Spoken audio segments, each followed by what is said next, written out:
Hey, greetings and salutations, ladies and gentlemen. Welcome to the oh my god, it's the eighth season already of Timeless Gamers Show. Hey, where the games and gamers grow older while the gaming experiences will forever remain timeless. Your gaming podcast show, and now we are live at Facebook, YouTube, and Twitch.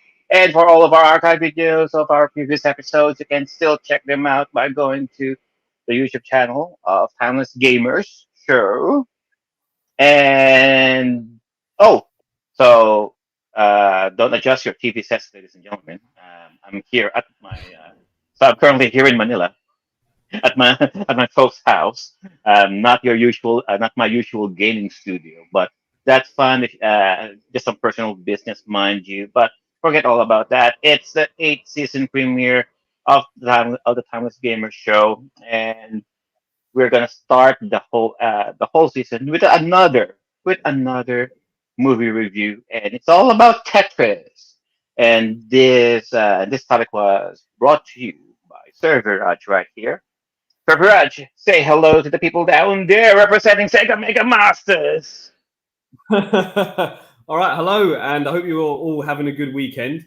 Today we're going to be talking about Tetris, Tetris the movie. Well, I say movie, but it's not a movie in the conventional sense like the Mario Brothers movie was, or all these other ones where they talk about the character. I mean, look, these blocks don't have personalities. All right, it's basically the making of what is probably one of the most prolific games in video game history. So that's what we're going to be talking about today. The game, what it meant to people. We're talking about it in terms of the movie in terms of the factual aspects of it and the non-spoiler sides of things. But then we'll be going into the nitty-gritty part of it, and there will be spoilers. So we'll give you a warning for those guys who haven't seen it. Although I would strongly advise those who haven't seen it to see it, because in my opinion, it's probably one of the best, if not a great video game movie. One of the best ever made, in my opinion. But we'll get into that eventually. But yeah, hope you stick with us, and we'll see what you have to say. Over back to you, Sir Joe. All right, thank you for that, Server Raj, and of course, Sir JDM. 1, 2, 3, go. Hello guys, good day and welcome back to Timeless Gamers with the S. And this is your regular uh, panelist, Juan DeMarcos of 123 Go Retro. So as Brad said, we'll be talking about all about the movie Tetris. And also disclaimer, if you're looking for a Hollywood movie based on Tetris. Maybe we could review Pixels in the future episode. So stay tuned for that. So today it's going to be the biopic of the history of Tetris and the struggles um that were involved with the game before it got released to the public. So going back to Sergio.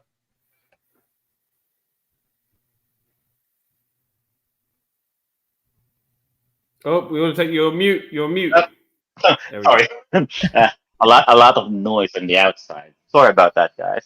So yeah, it's all about Tetris, guys. And a little bit of an anecdote before we start ahead. Um, when Serviraj mentioned that we should do Tetris the movie, I'm like, really? Tetris the movie? I mean, how can you even make a movie based on Tetris? I mean, it's just falling blocks. All you have. I mean, what's the? I mean, how can you even make a story out of that one? And Sabraj is right. It's not necessarily the conventional movie that you're expecting out of a video game. So I was taken aback and made a 180 turn after watching the show just recently, and yes, so the movie is not so it's not like your Sonic movie. It's not like your Super Mario movie. It's not like your Resident Evil movie, right? It's not like you got your fictional characters running around doing the lore that they were designed to do. With this movie, it's all about real people. Yeah, sure, a little bit of dramatization here and there, some embellishment of the truth here and there, just to draw in some drama, some intrigue, Yeah. dare I say. But um, if if it made a believer out of me, then surely to some of you guys who are skeptical about Tetris, you are doing yourself a disservice. Anyways, I'll toss it now to Sir GDM to say hello to the chat attack. How do you all doing? What's All up, Hello. right. people? Sir GDM, who are the people down there? All right.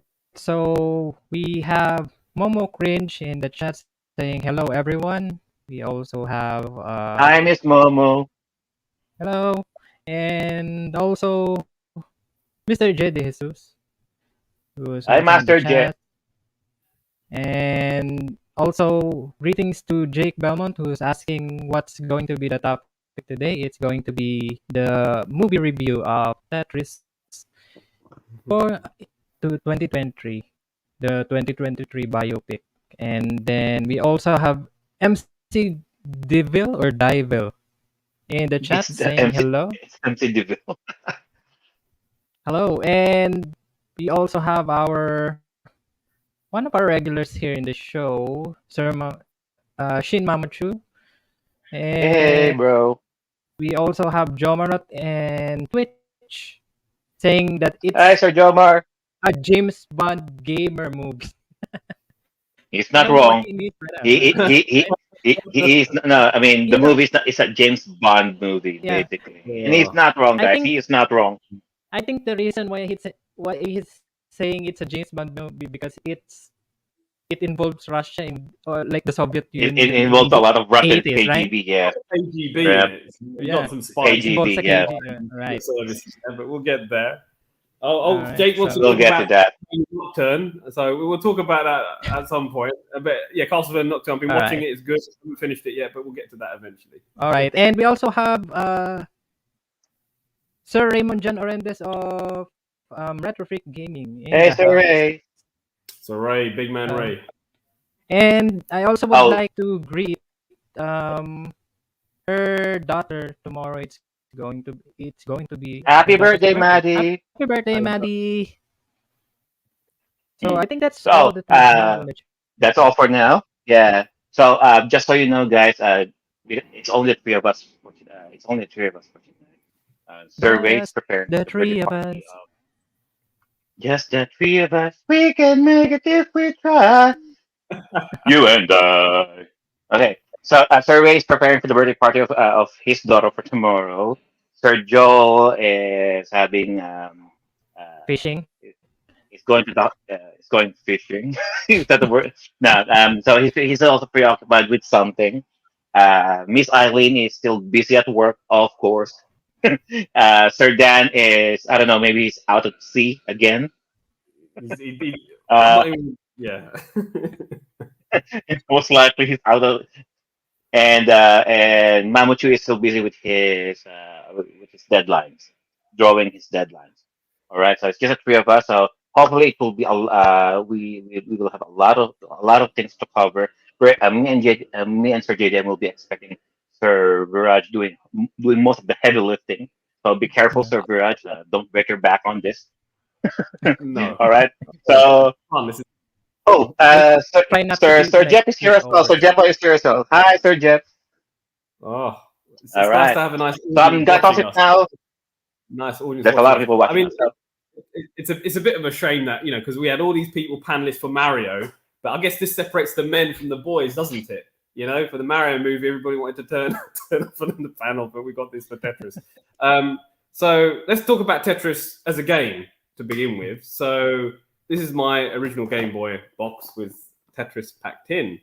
I'm trying to. I'm going to look at it. It's in good condition actually. So that's the game packed in. Obviously, this is the original game that we got. This is the one that I think most people remember. Let's hide the price tag. That most people remember. That they want to go to. Let's have a look at the synopsis. This is obviously the PAL box that we've got here. Let's have a look at what they used to try and sell this thing at the back. It says the Soviet game sensation. Okay, Beams, Soviet, huh? beams, boxes, zigzags, and L-shaped blocks drop down a narrow passage. Feel your pulse quicken as you spin, shift, and align the shapes for a perfect fit. It's challenging and demands split-second decision. Start at new heights for a tougher contest. Pick the music and set your pace from 20 progressive skill levels. So again, it was a very simple game for what it was. You've got little blocks here. You can see we all know Tetris. I'd like to think we all know, but just for those of you who do not know, it's probably the most prolific puzzle game of all time, where you have a different assortment of blocks that you're given, and they all slide down this little section here. And the idea is you want to sort of get them all aligned, so the line gets eliminated and it goes down and down. So basically, you're just filling. I mean, some people might say this is a very erotic game because you're filling, holes with poles, shall we say? You're filling gaps. Yeah.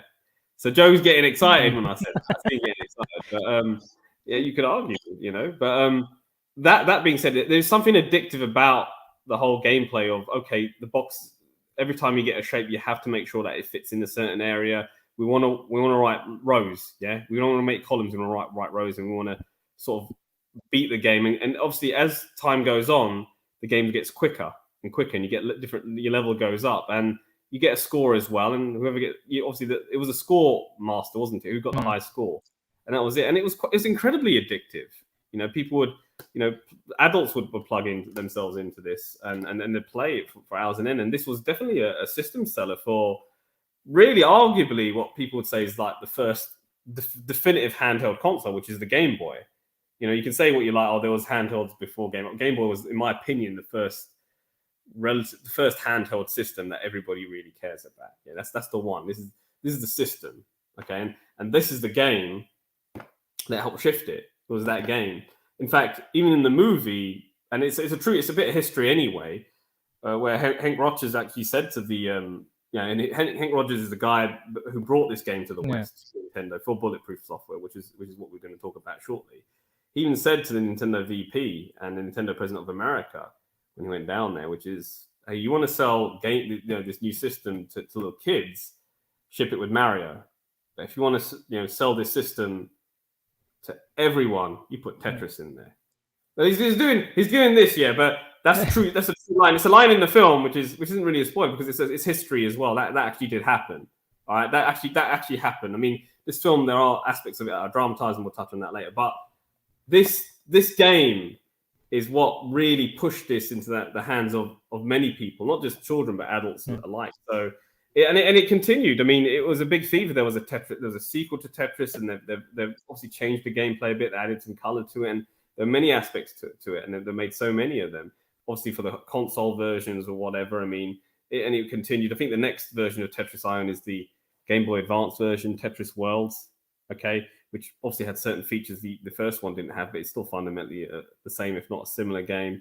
And the most recent version I've got is Tetris on the DS. So this game has lasted the test of time. This has been going on and on and on. I didn't know Tetris is kind of erotic up until someone made Tetris out of positions. Yeah, true. The block. So there is that. Yeah. Thank you for that. I didn't even think about that. Right. I never thought there was. Yeah, there were lots of adaptations to Tetris. Lots of adaptations to it. But so yeah, my point was it's lasted this time. This is a 21st century game. It lasted so many. There were so many different incarnations of this. This, in my opinion, is the best version I've played. Even though I can't remember it, but it's the one that I played a lot of. And there was obviously Tetris 99 on your Switch. It's just an immortalized game that will just always continue being sold, and it's going to be a popular game. It's accessible to so many people. It's such a simple concept to grasp. Just fill the blocks, clear the rows. If you get 4, and sometimes you might want to do a combination and you get more points. So it's definitely a game that was very popular. And even on Sega, on this thing, I always pull this thing out, don't I? It's actually available on because it was a bonus game on the Mega Drive Mini. Let's not forget, and that's because. So there we go. Tetris was there. This was basically a game that Sega had to recall because of licensing and rights, because of what was going on at the time. But we'll get to that point later. Was it the BPS? the BPS version of Tetris, the one that Sega released, or am I Which one are you making sense? talking about? Which one No, are you no, To talking to my understanding, and this is just based on the movie. Because are we going to spot it? Oh, no, this is history anyway. That's fine. yeah. This is history. Out of This isn't a history. spoiler. So We're talking about so history yeah. in terms of who had the rights to So Tetris. So so I'll say it. supposedly, Or yeah. you want to say it? Correct me if I'm wrong, Fabrach, if I remember correctly, based from the movie. So supposedly, um, Hank. Oh no, I'm not gonna say Hank Rogers. So supposedly, Mirror Games said Mirrorsoft. that Yeah. Mirrorsoft, um, they got the video game rights and the arcade rights for Tetris. However, it was then revealed that the arcade rights went to Sega instead. Right. Mm. That's why Sega has a quote unquote license for the Tetris. So Am I right? I'll explain what happened. Kind of. So Howard Stein, who was a little stooge Howard Stein, yeah, for, for Mirrorsoft, and there's a gentleman called Howard from Stein, Andromeda, yeah. and he would go to the Iron Curtain country nations or Russia to look around for video games and think, okay, I can make a deal with ELOG, which was the Russian body that had all the rights. Because in Russia, if you'd created something, the IP belonged to the state. It didn't belong to you because it was communist. Okay, so what Communism, he would do, communism, guys. we just love it. So he'd go and make a deal with the chair of ELOG, saying, "Look, I'll give you rights for this," and he'd give him peanuts for what the game was actually worth. And the Russians didn't know about this because they didn't know that games was a big industry in the capitalist state. So he'd offer them $3,000, $5,000 for the game or something for the rights. When actually Tetris, for Oh example, yeah, he did. I remember that. Yeah, he did. peanuts. Just 5,000 the peanuts. deal was the deal was, but the deal for so he made a deal with them getting Tetris. So Howard Stein got it first, but he said for computer games. Remember that was he said it's for a computer game. Okay, that's what they call Computer it. games, yeah, quote Right, unquote, so that yeah. was in the contract. Now, a computer defines something with a mouse and a keyboard, right? I think we can all agree that. Okay, but Yep. not consoles, which looks like it looks like a computer, but it's connected to a TV and you have a control pad. That's not a computer, is it? It's a console. Okay, and then there's also the handheld, which we'll touch on in a bit. But when Howard Stein made that deal, okay, he made it for Mirrorsoft, and Mirrorsoft then licensed the arcade rights to Sega. Okay, and then he licensed the rights, the console rights, I believe, to Atari. Okay, so when Hank Rogers went and tried to get the rights and give it to Nintendo, he was then told, well, no, you can't have it because we've already licensed the arcade stuff to Atari. The arcade stuff to Sega, and that's Atari. And obviously there was a bit of a kerfuffle there, and that's why the first edition of Tetris that was on the Famicom, they're all pirated copies. They were all illegal copies because that license didn't belong to them officially yet. And what they realized is the contract that Mirrorsoft got from ELOG was void because it was just a computer license. So Mirrorsoft had no right selling that license to Atari. Okay.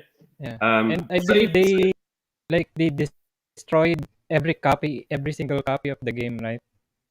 I don't know if that's true or not. I don't know if that's true. That's the urban myth. Yes, Yeah, I believe that's there's the still. urban myth again. So that was we talk about that, and then eventually, okay, and then he went back. Remember, there's obviously there's a bit in the film which explains what had happened afterwards, which is true. Which is, he thought, okay, go meet our guys in Seattle. They might be able to help you with your problem, Hank. That's what Yamauchi-san, the big chief of Nintendo, said to him. And that was what saved him, because remember, Hank Rogers bet on this game. He took out loans to sort of fund the game and produce this game and get it for his software. He really was all in for it, and he could have lost everything. And Nintendo saved him because of that, and because of that unveiling that happened with that device that they made him sign a non-disclosure agreement for. And then he went to Russia, and that's when he discovered all this stuff. Actually, you know what? Microsoft didn't have rights to the console either. So that's what it came down to. And then eventually, we'll get to that point in the film as to what happens. Okay, but it's an amazing story which has lots of twists and turns which you aren't expecting if you don't know the story. But we'll get to that in a bit. But what the story is fundamentally about, and we're going to the film now. We'll move into the film because we've talked enough about the game. We'll talk about the film. This is the sort of non-spoiler section. The theme of the film, from what I view as, and everyone these two will have their own perspective. It's about a man who saw something. He saw that there's an opportunity here for this game to be successful, and he can be successful with his own company, Bulletproof Software, which he had, which wasn't as a big name at the time. And he could make a deal with the giant Nintendo, and he could really be wealthy with it. And he risked everything. And there's a theme of family in this film because he sacrificed a lot with his own family. Okay, there's one theme there. There's the theme of the risks he took with dealing with the dodgiest people like there. You had Robert Maxwell of Mirrorsoft, or Mirror Group in the UK. So there's a very popular newspaper called The Mirror here in the UK, which he used to run. It still exists, but he got kicked. Well, he's not there around anymore. We'll touch on him in a bit, but it was him. Okay. And then you got the Russians and going to a place which wasn't welcoming, which was very cold, and trying to. He was threatened. He was sort of threatened, or he went to a very unwelcome, unhospitable place. So there was aspects there, and then there was the theme of redemption for the original creator. Yes, there's that as well, and that's just 4 themes that I've touched on. I'm sure there's a lot more which we're going to touch on when we get into the. It's redemption for Hank. Yeah. It's redemption for Alexei. Yeah. The creator of Tetris. Redemption for the boss of Elorg. Redemption for my girl Sasha. Love you, girl.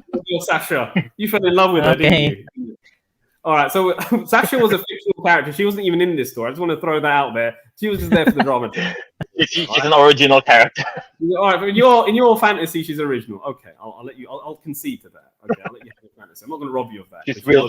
She's real to me, damn it. Real.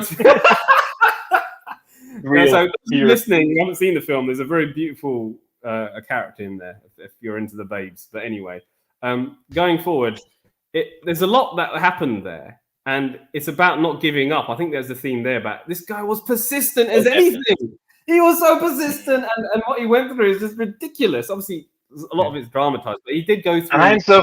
I'm surprised he's not dead.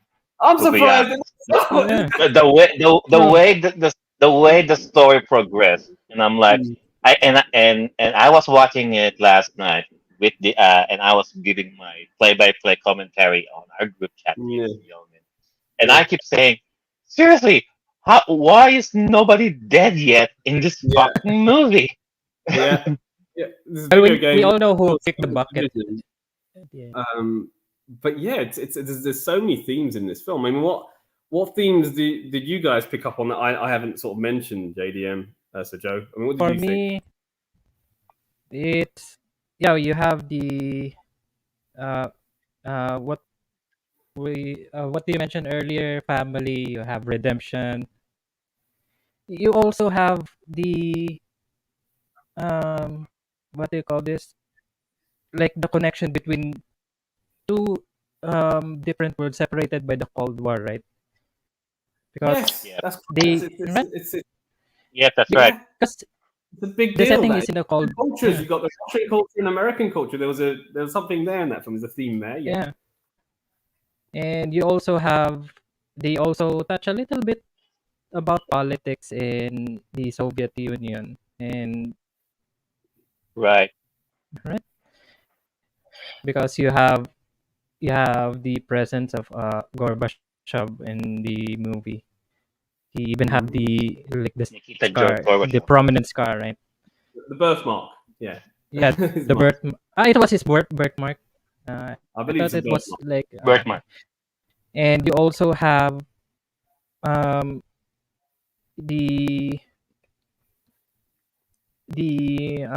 nationalism of those, especially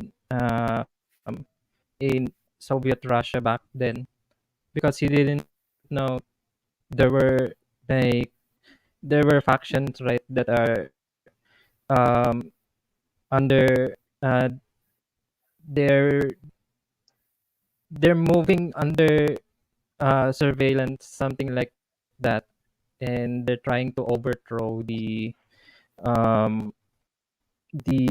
Soviet Union, right? So there's a little bit of politics also. Yes, there's the political I think, aspect of the yeah, Soviet Union dying.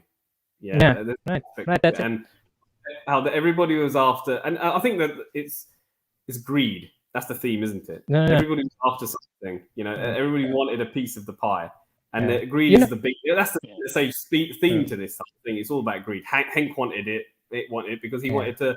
yeah. He was the righteous person. But Then you had like Nintendo wanted it because they wanted a piece of the pie. yeah, Obviously, you got Sega and Atari in the background. You don't see them, but they wanted it. They wanted something. Microsoft wanted something. Which I want to touch on that later on as well. Stein wanted something. He and wanted a all, bit piece of cake from Microsoft. And how Stein, there's obviously you see, we'll get to yeah. that in the spoiler review as to the way he behaved. And also Everybody one more thing. and the KGB wanted something, so there's that too. The And it's KGB wanted in too. they Yeah. wanted something, but that ties into the fact of what was happening, why people like Putin are in power because he was an ex-KGB agent, and Mm. how a lot of these oligarchs in Russia are from the KGB secret service. So then people had all the powers, they took all the money. It's as simple as that. Nobody kill me. The Russians were going to come off me for saying that, but it's a fact. Sorry, but that's the state that's happened with Russia. That's what's happened. It's run by all these gangsters and people that were in top positions in the old Soviet government. And that's what's happened with Russia. Sadly, but I don't want to talk too much about that because I might be assassinated for telling the truth. But going forward, going forward, this is a film which has a number of themes which just link beautifully well together, I think, and not just that aspect. It is a video game movie because you do see like the animated little bits where he's flying over. It's drawn in 8-bit graphics. There's little bits of pixels that throw everywhere, Yeah. and there is those aspects of how it's drawn and how things work. So it does actually have that, and also it's a film set in late 80s, so there's a nostalgic element to this as well. That time, that period, what the world was really like. And there is something really special about that. So there you go. Oh, sorry to interject, Sir Viraj. Sir Viraj and Sir JDM is right. Ladies and gentlemen, to understand the movie Tetris, you need to understand what was going on during the setup of this movie. To set the movie up, it's during the late 80s, the late 80s of America and the late 80s of Soviet Russia. During the late 80s of Soviet Russia, the the Soviet Union is starting to crumble. Eventually, it did crumble during the late summer of 1991. But the setting was 1989. This is 2 years before the fall of the Soviet Union, right? And around this time, the Russian oligarchs is trying to make a peace with the sudden change from communism to capitalism. Some folks are still, I'm not going to say brainwashed, they're still indoctrinated with the concept of communism, that they take it to some sort, that they kind of took it to certain heights of it in the name of patriotism, in the name of their motherland. And compared to that with the West, uh, the Western thinking of capitalism, where money talks, right? So if you understand the setting in the time frame of Tetris, capitalism versus communism, you'll soon find out on why the characters here are trying to act the way they're supposed to act. Like they're trying to portray what they're supposed to portray during the time that this movie is going in. Speaking of characters, the cast here, oh my god, Sir Viraj nailed it last night. The casting here are on point. Maybe a couple of maybe the character that portrayed Howard Lincoln and Minoru Arakawa Yeah. might have a little. I wish could have a little that I wish could have looked a little bit more than the real people. But oh my god, Yamauchi! Yeah. I'm like, The fuck? That's Yamauchi. What the? Did Rick Baker did the makeup here? That, Yeah. and Yamauchi's long gone, right? Yamauchi's dead for a long time now. And like, how the hell did they got this guy? Yeah. Right? It could be his And twin. it is his twin.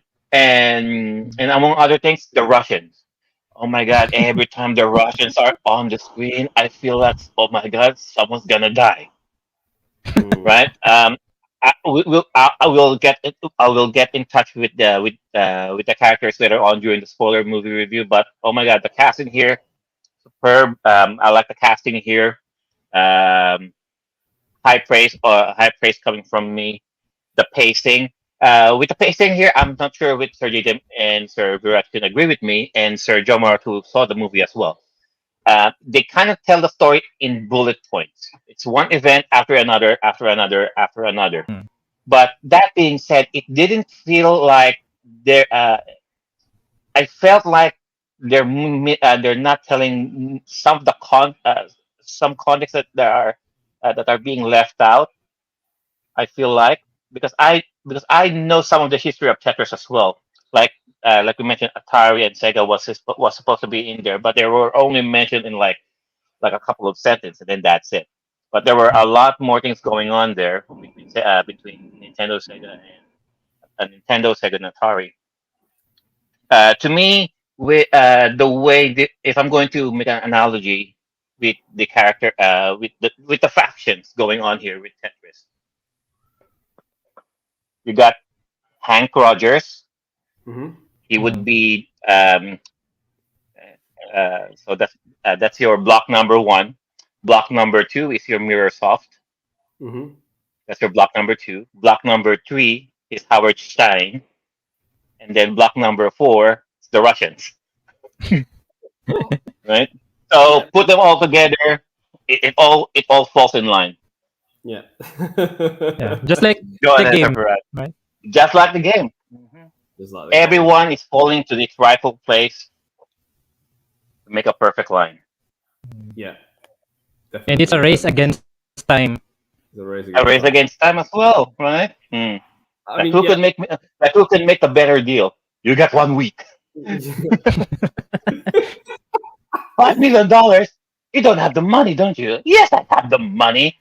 Not right now, but yes, I do have the money. That's actually from the movie, right? Robert. Hi, Kevin. Hello, Kevin. It's Mr. Maxwell to you. I can introduce So we do- myself on that. Anyway, spoilers. So this is the Go part on ahead, where we're Brad. doing the quotes. Shall we just get into the movie? Shall we just talk about it? Just get to the spoiler aspect of just reviewing this movie, what we think about it, and get to the meat of things. What we 34 minutes in right now? Might as well just get on with it, shall we? Because that's what everyone wants to really get into. So, ladies and gentlemen, for those of you listening, those of you who have not seen this movie and are sensitive to spoilers, you may want to tune out now, because this is where we're going to be talking about the film, the guts of the film, the meat and potatoes. We're going to be talking about it in depth. So, you might want to tune out. If that sort of stuff doesn't bother you, you can listen to us talk about this film in detail. But we are going to be talking about this film scene by scene, talking about the characters and what we think of them, etc., etc. So I'm going to use I'm going to use my text messages from last night's group chat, so I can follow on. So I can follow on along. for those So I of you can listening, so I can remember the stuff that I wrote. there's Go on a ahead, lot- Brad. Yeah, so the film sort of starts off with, Hank Rogers, who's a young man at this point, who's found his own computer called Bulletproof Software, and he's at the Las Vegas Consumer Electronics Show, the CES show that we know. It's been going on for years now, and it's a very This is before E3, guys. yeah. So this is it. So this is, I think the year was, what was the year? 1987 when he was at the show. 1989, 88? 89, 88, 89, yeah.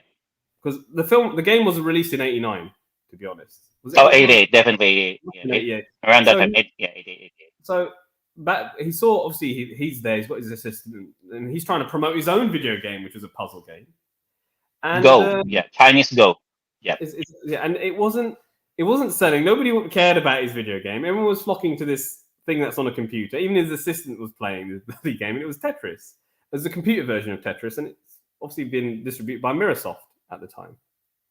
And he loved this game. He thought this is amazing. And it's obviously a much more primitive aspect of the Tetris that we knew, obviously, on the Game Boy and going forward, although you could argue Tetris in itself is a primitive game. But anyway, he played this game. And, I'm watching this scene, and he's trying to get his assistant. His assistant coerces him to come, you got to play this game. And that's when he became addicted to this game. He loved this game. He learned about it very quickly. Okay, this is a good game. It's a big game. And, then the next scene, you see him going to, because obviously he's got to speak to, he's paid off his loan with his bank, and he's got to see his bank person, okay, about trying to sort of get capital for this game that he wants, which is getting a loan. Yes, getting a loan. And his bank guy's like, what? And he's like, you crazy? Even he thought he was mad. He's asking for more money when he thought, okay, I'll lend you this for this, but what? And it went over the top. It was like, are you serious? And he risked it all. He even put his house up as collateral, and he without even telling his wife, really, Yes, I did him. You've done that yourself.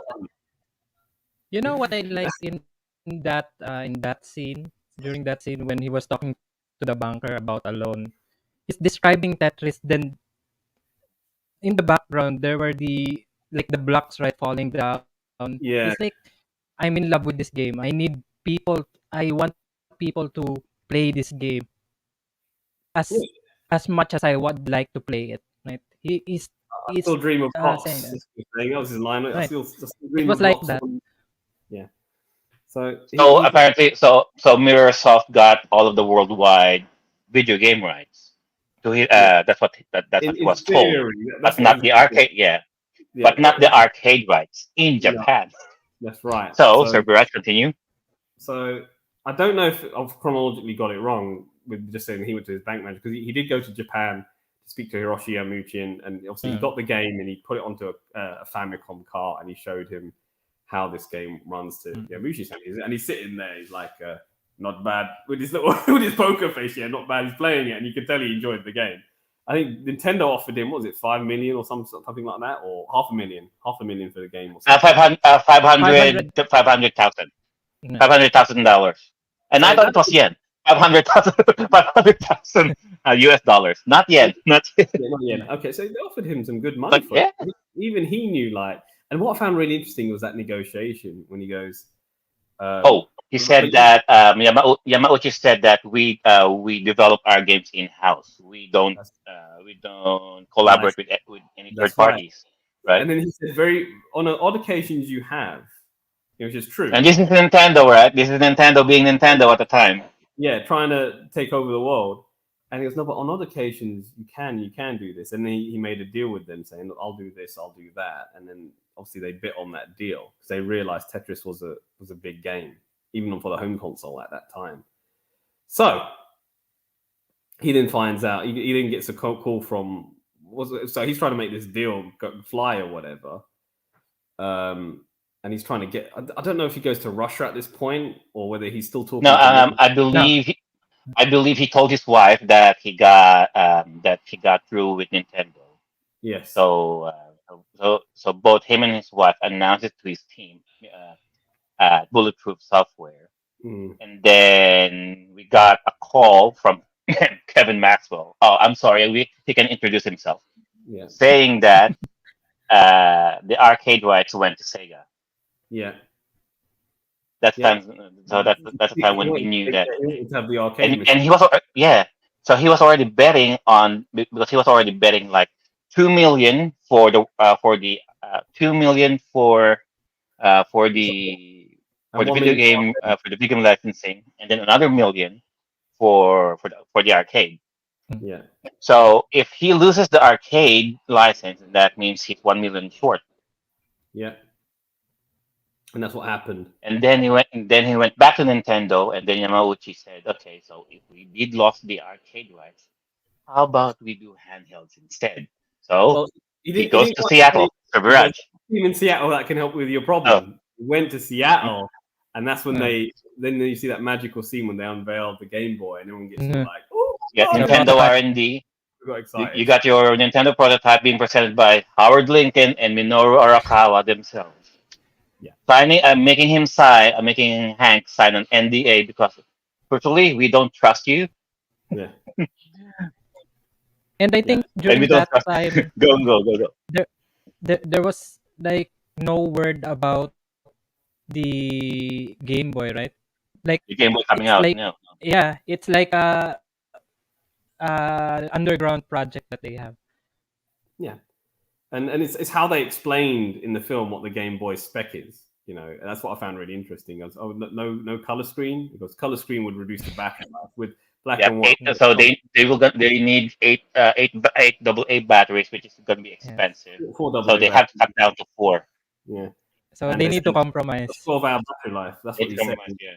Yeah, so and then he downscaled, but on the spot there, that he made a, obviously I'm sure it didn't happen in real, but he obviously made like programmed Tetris into the default cart or whatever, because they used the computer, and he showed how this would be a really big game on that dummy Game Boy that they had there, the prototype, and they were messing about with it.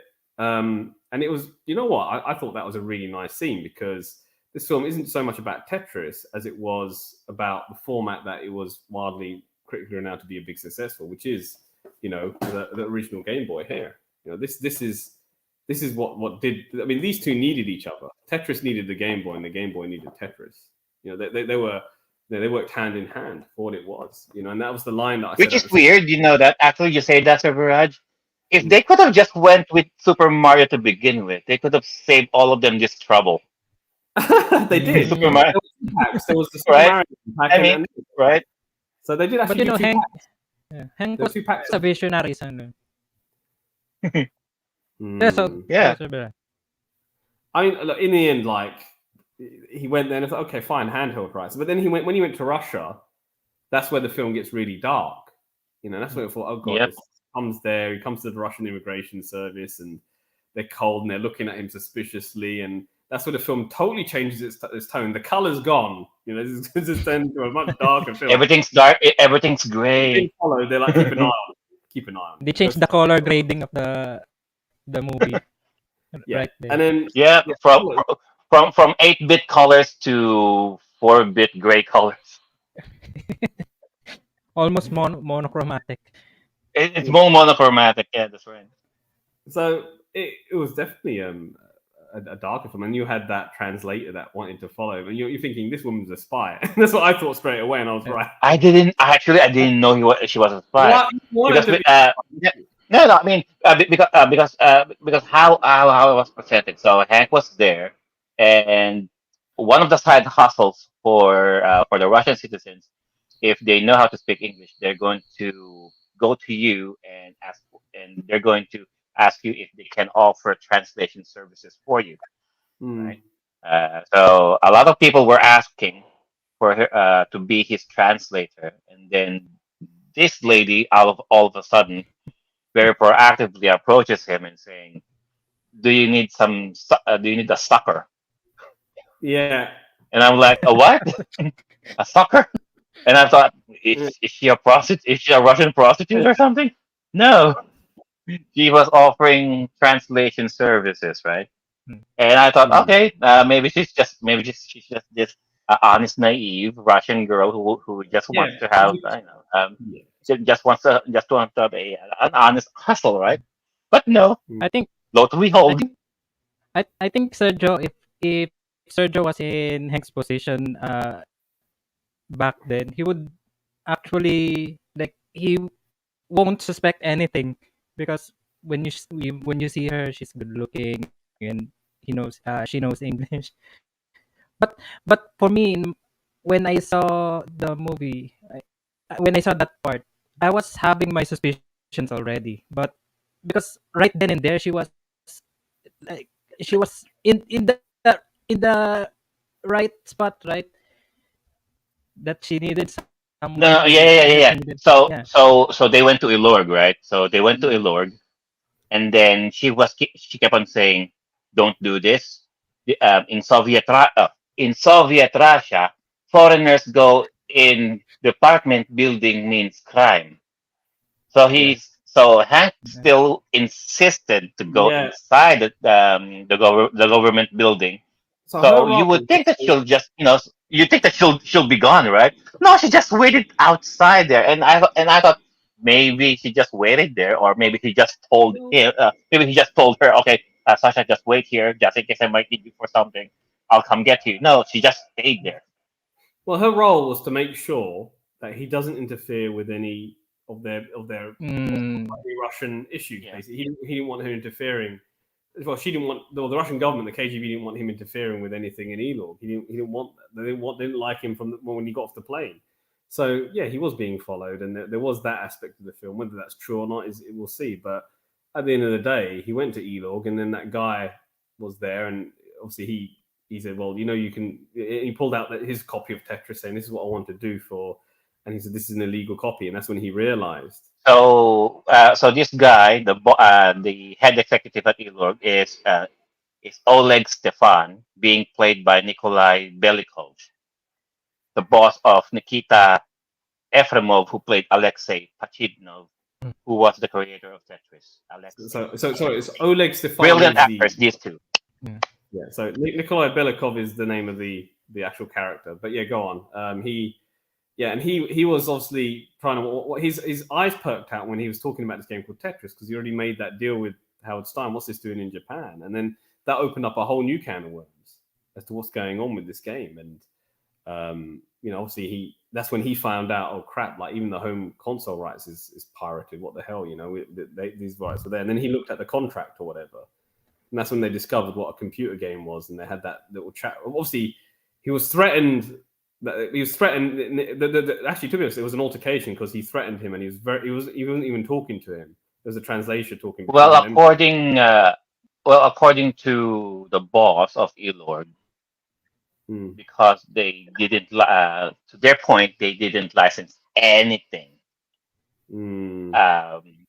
anything to anyone. So, to Hank's point, he did make some deals with Microsoft, and then he also spoke with Howard Stein about licensing. So for all he knew, he was doing the right thing. He was doing the right protocol as much as being an American businessman goes, right? But it's a different thing with Russia. He was specific because he invited him to see him tomorrow, the next day, because he was like, no, like, you could be, because it's a pirate copy and all this, I could do this to you and all that. But then he realized, and it was Hank convinced him, saying, no, we could do this, we could do that. And then the next day he invited him around, and that's when that conversation happened. But to your point, Sir Viraj, because all of this deal making, they're not really signing. We didn't see anything that they're making any contracts or anything. Yeah. All of this is just making like a verbal agreement. Yes. Around this time so that's why when we go to Elorg, that's the first time we saw like an actual contract. Yeah. And with the contract, it said there were some terms and definitions in there that they're thinking that they're thinking, the Russians might not be understanding the right context here. They're agreeing to this, not understanding what they have. And this is the Russians, guys, during the late 80s. Like Sir Viraj mentioned, even if we are in Soviet Russia, if I create game, it is not my game. I earn nothing from game. All money goes to Communist Party. Everything goes to Mother Russia. So I don't make money from this. Well, because Russia was isolated during that period because of the communism, because the ideas there were the isolated capitals, they didn't understand how lucrative something like Tetris was. And at the same time, they didn't understand video games in terms of home consoles. They just thought computer game. It's all on computers, right? That's what they thought. And they were literally in the Stone Age, and that's when they realized it. And it was Hank Rogers, when he had that meeting the next day with the chairman of Elorg, who said, well, what are you talking about? I'm like, what's a computer game you talk about? And he differentiated it all and goes, right, well, maybe you should differentiate in your next contract what a home console is and what a computer is. The home console and a computer is, yeah. Oh, and you know what? What's a good thing about this? Alexei is just chilling there, doing nothing. Yeah. And Alexei was just there. And also, let's not forget Alexis all of here.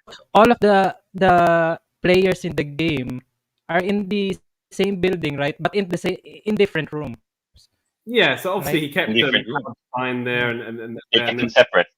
yeah, kept him separate because he realized Howard Stein didn't wish it do, and it's only when he said, "Well, I'll offer you royalties. I'll offer you this percentage of royalties, and how much is this really worth?"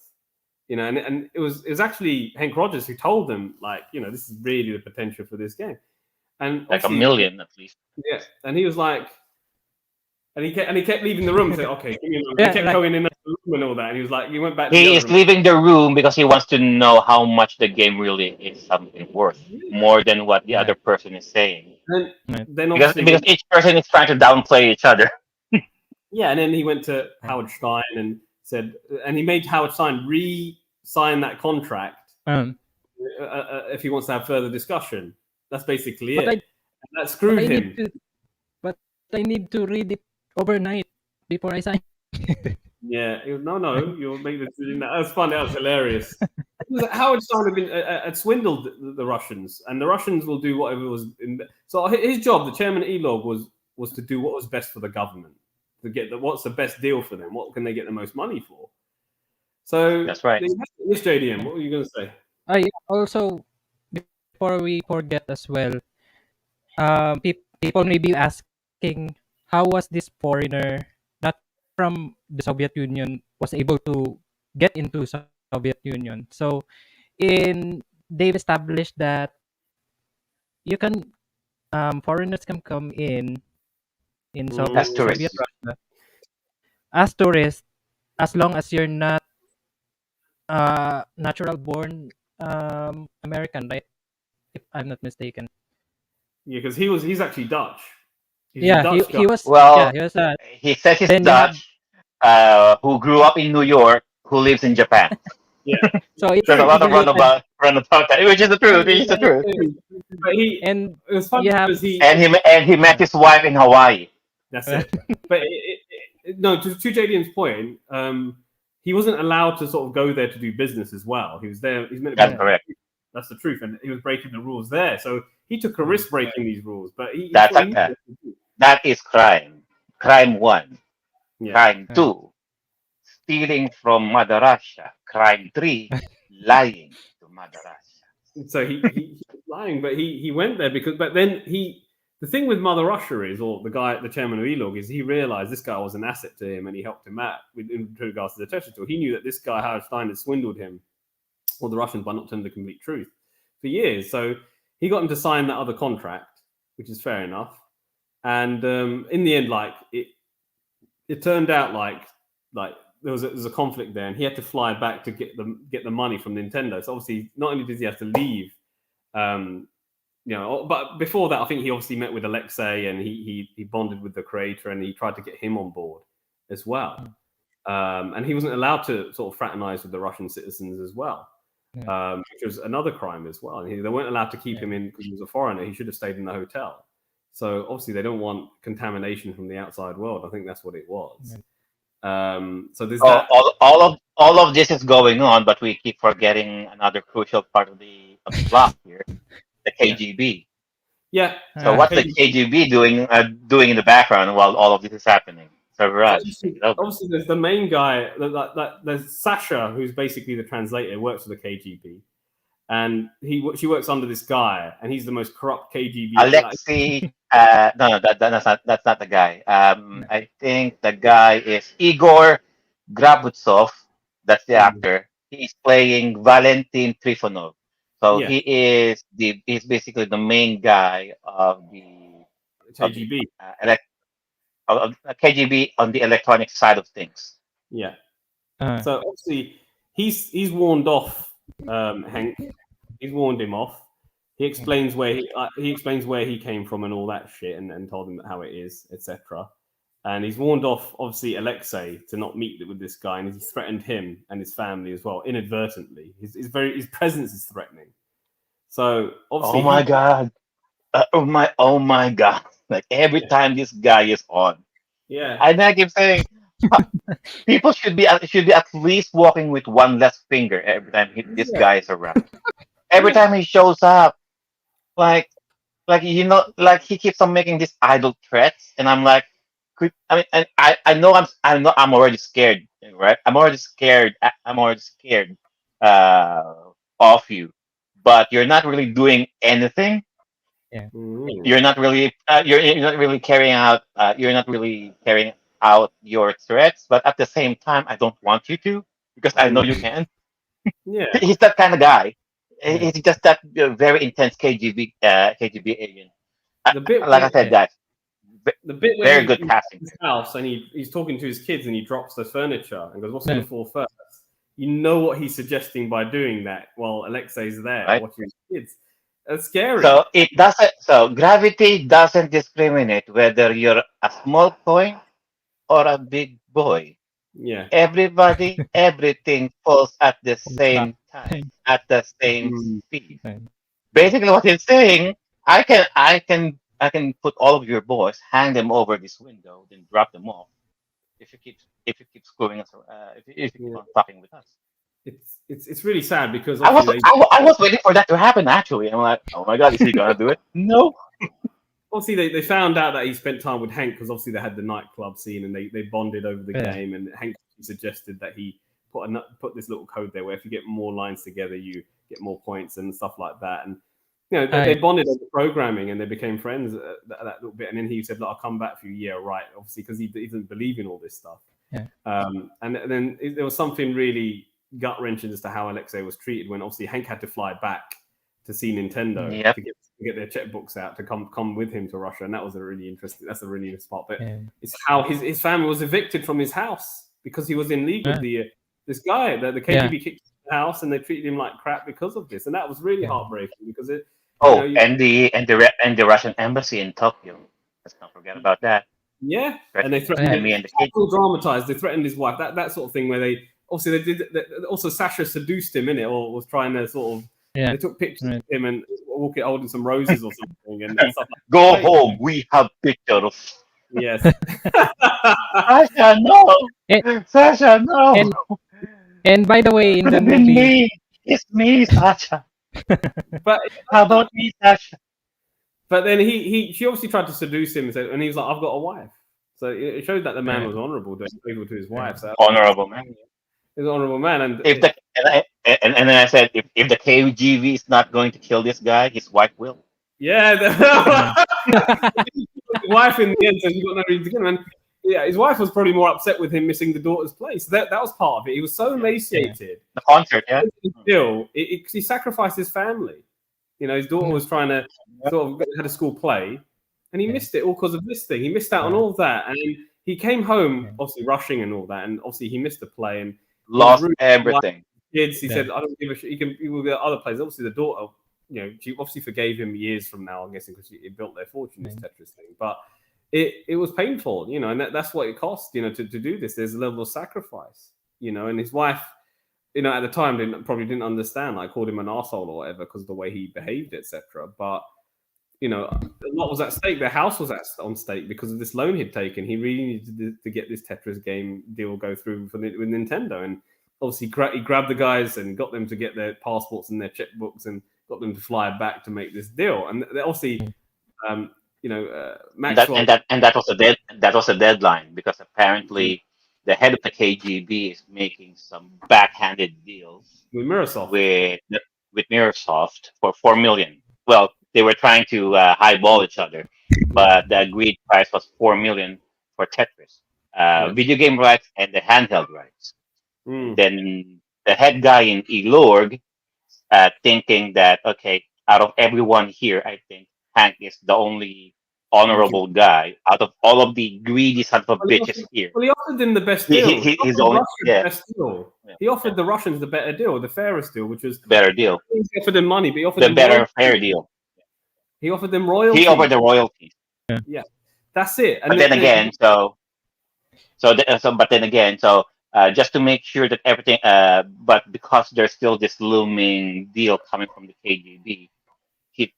So the boss of Elorg took Hank out of the back door, saying that okay, you need to make a better, you need to go home, make a better deal, tell your friends in Nintendo to come here with your uh, with the money. Offer this much. You only have a week, yeah.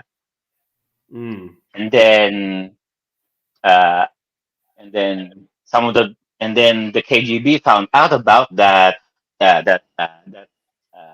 backdoor deal that they made, Mm. and Ah, yeah. then the boss of Elorg approached Mm. Alexei. I'm mixing the timeline here, but Yeah. eventually the boss of Yeah. Elorg went straight to Alexei, and the boss of Elorg says, um, I know there are a lot of there are a lot of people trying to play us, but for the sake of for the sake of fairness, for the sake of goodwill, for the sake of what's decent, give this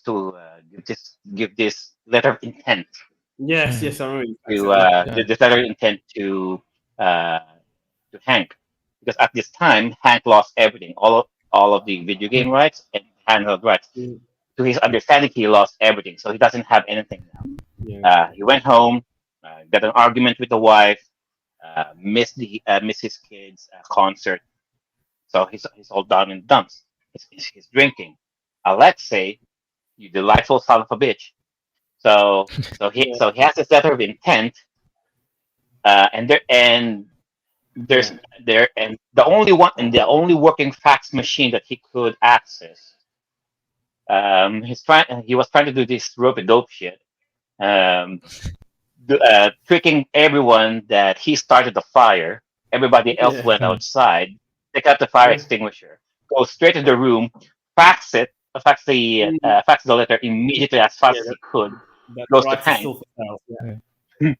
Yeah. Hank gets the letter and also the secret message saying that the KGB and the Microsoft they don't have any solid agreement yet. No money has been exchanged yet. You can still make it. You can still make a better deal. Come here with Nintendo to settle the deal. Yeah. Yeah. Bring your guys in the checkbook. So they come here. Minoru Arakawa and Howard Lincoln, for all we know, right? So Yeah. so Hank goes to Nintendo while they were having a meeting because they found out that Atari uh, Atari was able to reverse engineer the NES through Mm. Tengen, right? Yeah. With the Yeah. tension name. Yeah. And he said so. Basically, Hank was saying that there's all of the licensing has not been finalized because the Russians not allowing anyone to sell it to either. All of the hullabaloo that we're getting is just buzz noise Yeah. without any final contract being signed. Mm. But he has the letter of intent coming from Alexei and the head boss from Elord, convinces Howard Lincoln and Minoru Arakawa to head to Russia. And then it was quite fun because when the KGB found out he's back and he has friends, Mm. he's back and he has friends.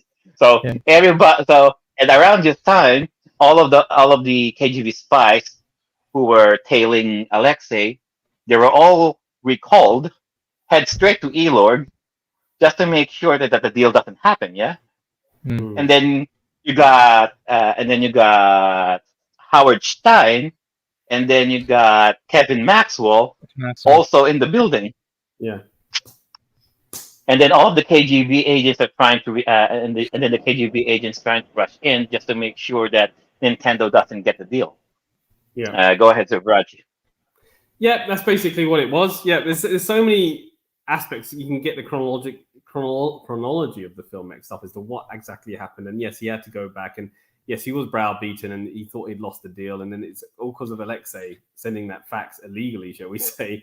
And that's what actually got him evicted, because he did that. That was what got him kicked out of his house, because the KGB sort of knew he was up to no good, which was sad. And he then got he then broke into the Nintendo meeting, and they got to.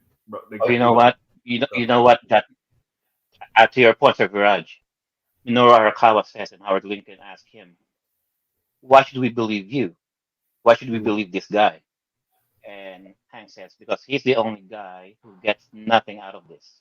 That's correct. The, crea- the only person who created the game gets nothing out of this. All of the Yeah. $1 million that you're trying to pull, the creator gets nothing. Yeah. In theory and out of practical implications, he gets nothing out of these deals whatsoever. Regardless of Microsoft getting the deal, whether it's Nintendo getting the deal, whether it's Hank getting the deal, whether it's Howard Stein getting the deal, Alexei gets nothing. And he made the game. But Yeah. this is communist Russia. This is it. Yeah. So it doesn't matter. So he obviously went there, and there's that Mexican stand. I won't say a Mexican standoff. Obviously, Robert Maxwell comes down. Standoff.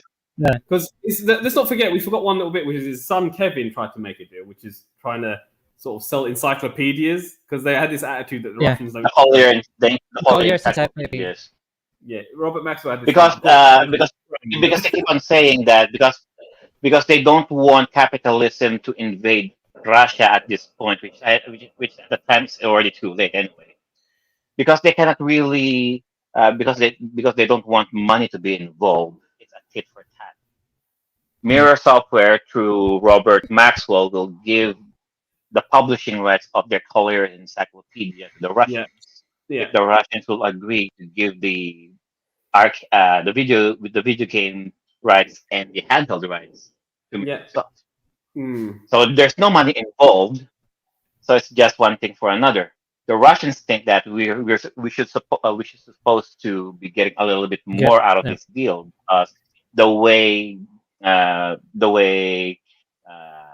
Howard Stein is making a big deal out of it, the way Hank Rogers making a big deal out of it. It's with Tetris being almost like more than $1 million already at this point.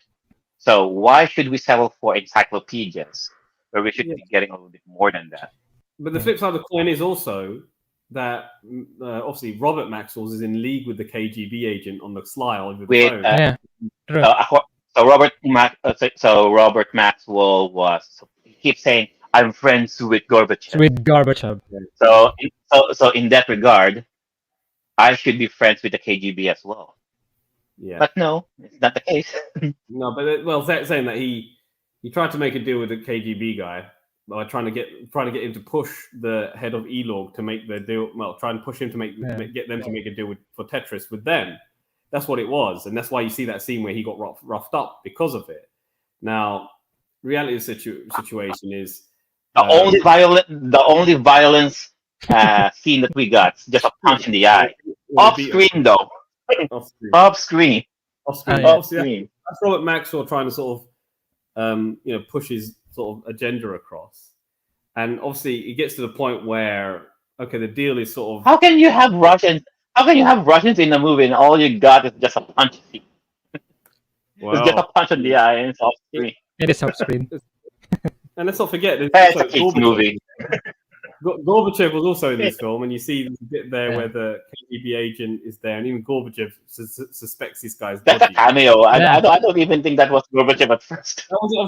That's obviously dramatized in there just for fun. It's obviously not part of the main story, but I thought that was really interesting when Gorbachev thought this guy's really dodgy, and I think he was dodgy. He wanted a piece of that cake, which is why he was always for the Maxwells, because Maxwell had paid the KGB head off. So, and he sort of basically had him say, okay, you got to make the deal with these guys because this is the way it should be. But obviously, the head of ELOG was like, no, these guys are offering us flipping peanuts and it's not good for the country. What's wrong with this guy? And he was obviously bought and sold. He was obviously corrupt, the KGB guy, because there was something in it for him. And that's why he wanted to make the deal with Nintendo and Hank Rogers, because it made sense. It was stupid. And it's a kid's movie. Yeah, it's a kid's movie, guys. It's still a kid's movie with all of the communism, the capitalism, all of the backstabbing, all of the idle threats. It's a kid's movie. Yeah, we want to keep PG-13. We still want to keep PG-13. Mommy, what's communism? That scene where Can you explain that to your kid? There's also that scene where he in the film is rated a 15 here in the UK, so I just looked it up right now. So yeah, kids movie, right? But there is that scene where the bit where they make the deal with the Russians, and then Maxwell comes in there, and they're having a big argument over it. And I can offer you this, and this. Like, well, Where's the money? Give me the money. And then that's when he realized, you're broke. You ain't got shit. You ain't got nothing. You're broke. You have nothing on me. I said, he Oh, found out. no. He's not broke. He just doesn't have the money right now. Right now. There's a difference. You know the money. And then they come after him, and then he obviously there's a bit where Max was like, go get them. I need Tetris. And then the other guy's like, okay, but what do I get? Like, I'll give you this. And he made a deal with the KGB agent saying, okay, you get 2 million or some whatever bullshit it was, some bullshit deal he made. Because obviously the KGB agent went after them when they were obviously they made the deal, they got the paperwork, they're running to the airplane, and the rest is history. That was obviously drama. Hang on. The chase scene. Explain the chase scene first. There's a chase scene. I need that. Oh my god! If I hear and I keep saying, if I hear I need a hero again in one of these movies, oh God. So at first, I need a hero was played in Japanese, and then during the chase scene, they're singing, they're playing I Need a Hero in Russian. Yeah. But go on ahead. So how did they handle the chase scene? I mean, it was obviously dramatized, and it's funny how you see you see the vice president, the president of Nintendo America, in a car chase running to the airport. And a car chase with the KGB, right? I'm like, so whatever. I'm saying to these guys, oh my god, the executives of Nintendo are on the run with the KGB on their tail. What the fuck is happening? Yeah, exactly, and then obviously the cars crashing against buildings. You see little pixel sprites and things like that flowing out just to dramatize it, make it a bit fun. And the driver was Alexei, right? The driver was Alexei, right? Yeah, it's funny. Alexei, you lovable, you delightful son of a bitch. I love you, Alexei. How did you know to learn to drive like this? Yeah. Oh no. The question was, how did you know where we were? And he said, I just did what was it? What he said? What would I would not do? You know, like that saying, what would Jesus do? What would I would not do? What would That's what he said. Pope do or something like that? Yeah. Well, you know. Hang on. So they were about to, they were already at the airport, right? And so Minoru Arakawa, Howard Lincoln, and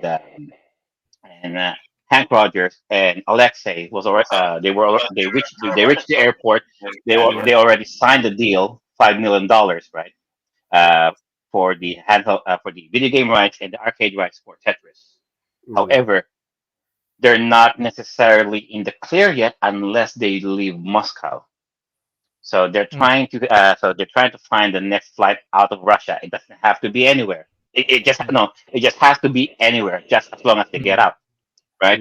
So he's saying to Alexei, "Come with us," and he says, "No, I need to stay here because he still has his life here." And what's funny was Hank was about to hug him, and then Alexei said, "No, this is no time for American emotion." Yeah. Go on. You should go.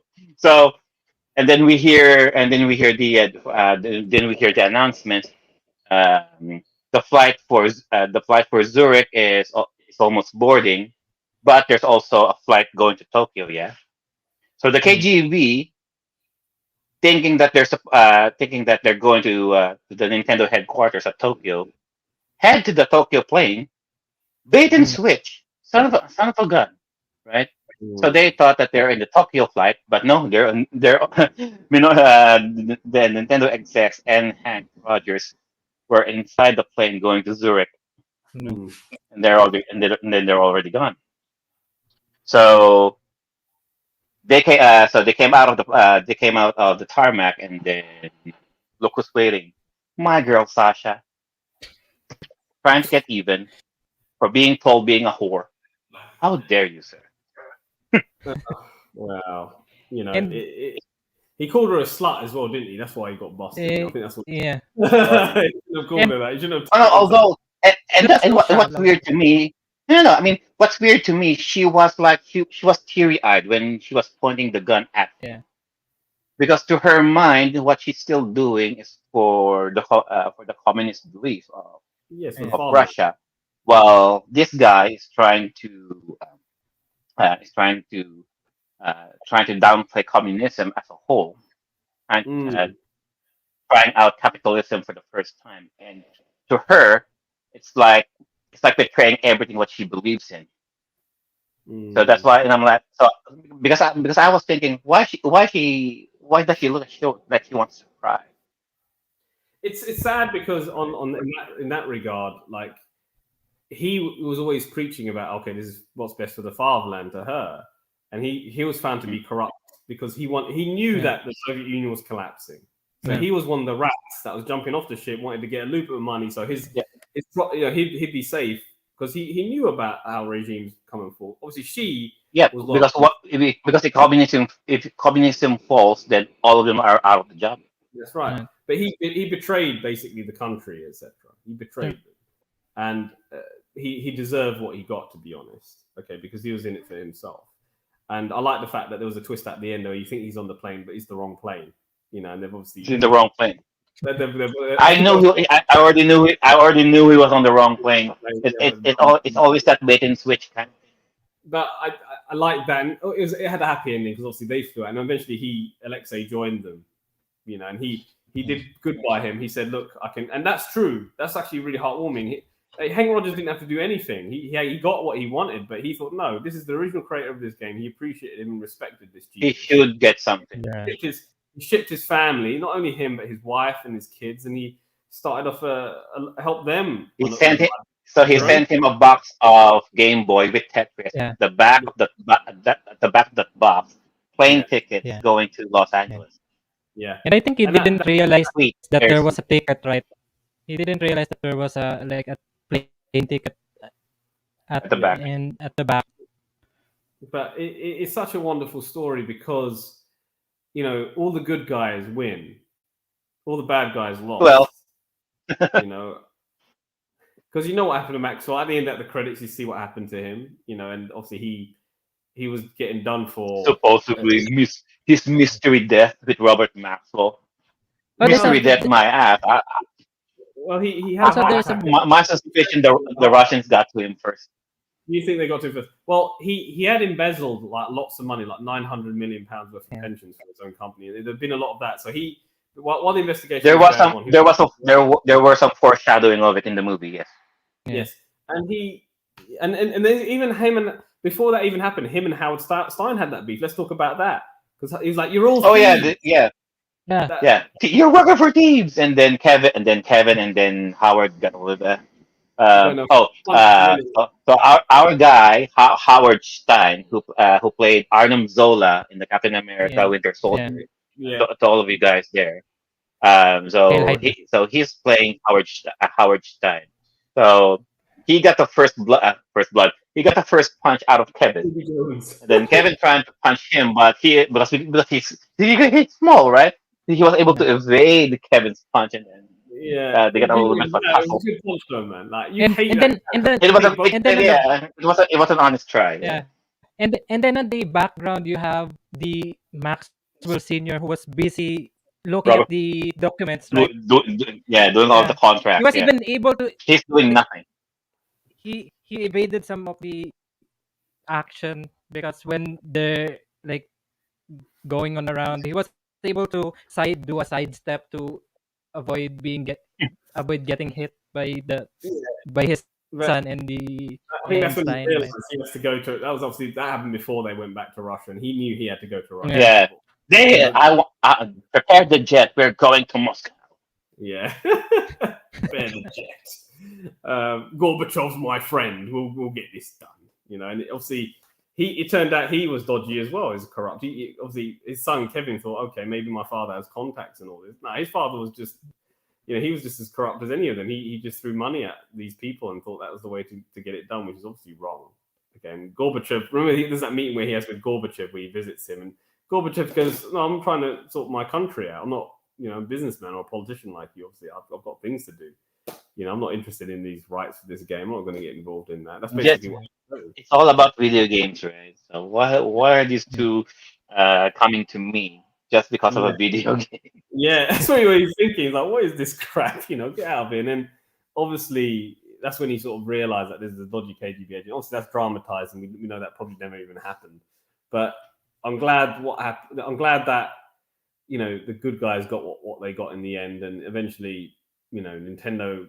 To be fair, it was all because of Hank Rogers that Nintendo got the rights to this game, because Hank wanted to be with Nintendo, and that's why they got it, and that's why and I'm like, so I said that where was Atari and where was Sega in all of this, and then I took a back step saying, if we put Atari's side of things and we put Sega's side of things here, then it will only make things more complicated as it is already.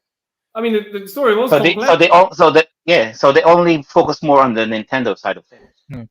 Yeah, well, Nintendo, Microsoft, because that was the people who had the original holding rights, and the Russian government, and that was enough. And even people listening to this podcast, I'm going, this film is really complex from all the aspects that we've spoken about. But it's honestly, a kids movie, guys. It's a kids movie, but it's not as complicated as we make it out, because we've seen it. There's so much going on. We've forgotten the chronology of what really happened exactly.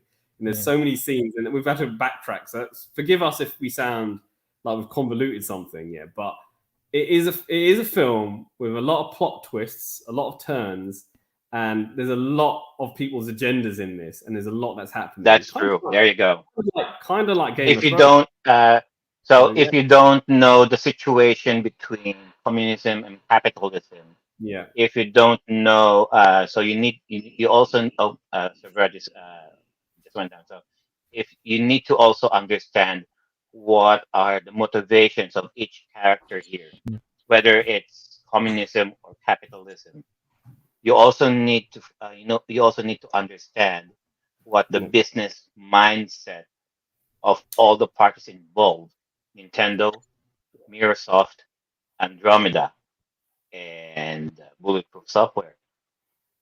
You also need to understand the meaning of sacrifice, compromise, and knowing your self-worth. If you are the inventor of something, it's only natural to be compensated for your work. But in an environment where that all of the byproducts, all of the services are all meant for the state. So you also need to understand that. And so there are a lot of things to understand about this movie to fully appreciate how things are going forward. And until you do, it's so confusing just listening to us guys talk about this movie in such a mixed up, roundabout ways. But if you just understand on how people are reacting, on how they are supposed to, on how they were portraying each of their characters, their motivations, on why they're doing this and why they're doing that, you'll understand why we are so giddy about this movie. I mean, there are so many themes I can relate to. I mean, let's take the relationship I have with you, Joe. So, I mean, one thing that you guys at home don't realize, obviously we talk about these things, and I've started off my own little side business that I want to do as a sole trader, buying and selling video games. I got Joe to design the logo for my company, and I've actually got a 3D one here that I've made for real. He did this on Photoshop, and I thought, let's create a 3D lighting system. Obviously, you got a light that lights up and everything. So, so Joe did this to me. He actually created this. Really, he should have the intellectual property rights, but he doesn't have it. I've actually obviously got this thing here, and it's a small startup that I'm doing. In Mother Russia, I only create stuff for not for profit. Not for profit. Out of sheer friendship in Mother Russia. But he like in many respects, so Joe is my Alexei. He created this. I'm the Hank Rogers guy. I'm the one who's going to get the money. I'm obviously using this to sort of put on my stand when I go to the markets and say, hey, this is what I'm trading under, and this is what I'm selling. To serve her at this point, I didn't really created that logo per se. I just came up with the original design, and he has someone who has a better Photoshop program than me. Oh yeah, well, this is it. So I didn't really create that thing. I just came up with the original design, and then he found someone with a better Photoshop. Well, I asked a number of people to do it, and I said, right, there's a little competition here. Whoever gets it gets a thumbs up from me. That's the award. I couldn't do it because I don't have a good No, Photoshop but application in my computer. all I said was just put just write this in Sega font and write this in Nintendo font. That's it, and you could do it. And they did it, and That's it. it's actually really nice. I think it looks really pretty. But it's I got a 3D printer guy and asked him to do it as well, and the 3D printer guy did it. And I actually gave my friend And Rob, the only reason why Viraj wanted the design to be like because he likes the Sega blue colors to be on top of the red Nintendo one. That's right. Although my friend said it should be the other way around, but I'm like, no, this actually looks better in my opinion. Because he's a Sega guy, so the blue colors could be on top. Most of the stuff I sell is Nintendo, but I think that really is more eye-catching than this thing here. Mhm. But Yeah. it looks better this way around than the other way around. Not because I'm a Sega guy per se, but to me, someone's actually said the games would be better in Sega font because A, E, S, and G is all is Sega anyway. The M would have been like the thing that links it together. But I said, well, no, I don't want. But Bygone just looks weird with Nintendo's logo on it. I think do it this way because it's, and then we eventually settle. They reversed it, and then they come up with the final design. This one captures it more than the other because we did it the other way. I'm thinking this one grips you more because of this. And this, I Point is, I'm the only one here who gains nothing from this deal. Yes, you gave Code nothing. Hank Rogers. I'm the only one who gains nothing out of this deal. This is an example Out of of nothing out of this. this is an example of how this film sort of relates to me. Now, this is just one example. I got someone to help me with something. He gave nothing out, but he did it out of the goodness of his heart. And I really thank you for that, Sir Joe. So thank you. But there's many aspects of this film, not just the collaboration between people of two different cultures, and they both had this love of programming and assembly and making games and things like that. But it's about. It goes beyond that, where he wanted to support him. He wanted to support him, and they became friends. Going to the club together, and how they connected. And I think there's something really From one programmer to another. Yeah, they bonded over that. Because that really And Sir JDM can also relate to that. Oh, are you programming in C or Pascal? No, but things run smoothly if you go with basic programming. yeah. There you go. How about Sir JDM? Assembly, yeah. So there you go. So there's that. Also in the movie, I think Hank had the idea to wipe out all the those blocks, right? He had the idea. Yeah. So apparently, to Sir JDM's point, what he's trying to say is, so on the original Tetris game, Alexei designed the blocks in parentheses put together. Yeah.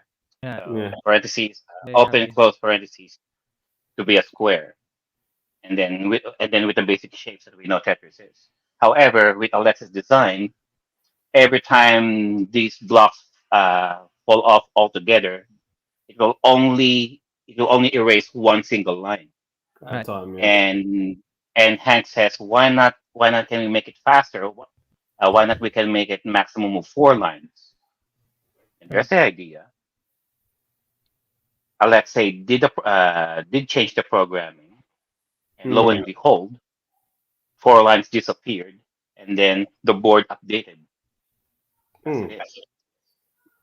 which became the Tetris that we know now.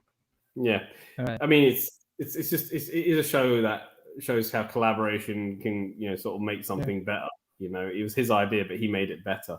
And they're both programmers geeking out and finding ways to make simple games And better. the good thing in that bit as well, because Hank asked Alexei to if he can if he can play the game right. Then he noticed it's only the single line that's going to be eliminated, right? He had the idea to change the code to change it to 4 lines instead of 1.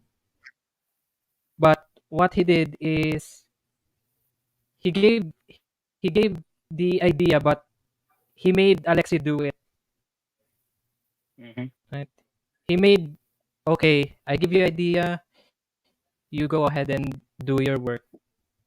So that's Hank could have said, honorable. okay, because Yeah. Hank could have said, okay, because I made your game better, then I should True. But no, Right. because credit where credit is due, and knowing how Alexei is getting screwed over eventually with this deal anyway.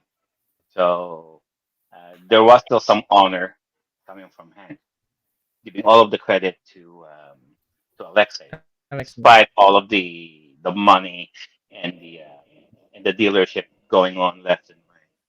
Mm, mm, definitely. And Hank did take the risks. He did take all the risks to bring this game to the West, and credit to him. But yeah, I truly think it is a wonderful film that is accessible to many people, or teenagers. I would say 15 plus is the rating for it, and I think that people should see this film if they're looking for something different. I've never seen a film quite like this with so many twists and turns, and the fact that this is based on a true story is marvelous and remarkable. You know, it has something for everyone. I'll say this film, apart from. I mean, I suppose it is a love story between Henk and Alexei, I guess. The bromance, you wanna say? A bromance, That's bromance, yeah, bromance a there between them, bromance. how they bonded. That's the sort of the love you see, because he sees the original creator, and he's a fan of his. Hank is a fan of this guy, and he wanted to bring him to the West because he knew this is the Tetris can't be the only golden goose this guy could lay. You know, many other ideas that he probably had, and he did have loads of other ideas that were very great. Not as successful as Tetris, obviously, but he made a lot of video games that were bankable, lots of puzzle games, which names I deliberately forget.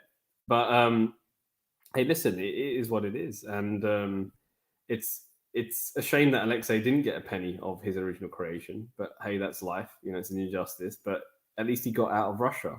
At least he got to take his family to the West and live a better life, rather than living under that communist state where his potential was truly capped. And he was being watched, and he wasn't treated with respect as to what he had created. He was truly a genius when it came to what he made. Tetris is a game that anyone can play. The simplicity of Tetris. I like to believe that Hank did offer him at least a portion of the money that he got.